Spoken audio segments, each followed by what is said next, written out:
দেশি বিদেশি কম্বল। ও ভাই, কম্বল কত করে? মার্কেট প্রাইস তো 2000, তোমরা 2500 করে দাও।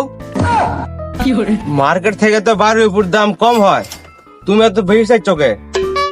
আরে ভাই, আমি তো হোম ডেলিভারি দিচ্ছি, ডেলিভারি চার্জটা দিবে না? বিশ্বাস করবো কারে, আমি বিশ্বাস করবো কারে। দুইটা লিবো, ভুলভাল না বকে কয়টা দেওয়া লাগবে তাই বলো। ধুর, আমি লিবো না। আরে তোর লোয়া লাগবি না, দুধের কথা বললে দাম কম লিবি নি। তুই দুধের কথা বলে একটা লিবু, তাই তোকে দিবি নি? দিবি না মানে না দে কোনটি যাবি? ও ভাই, তুমি মানুষের মতন কি গুজুর গুজুর করো? লিলে লেয়ার মতন দাম বলো।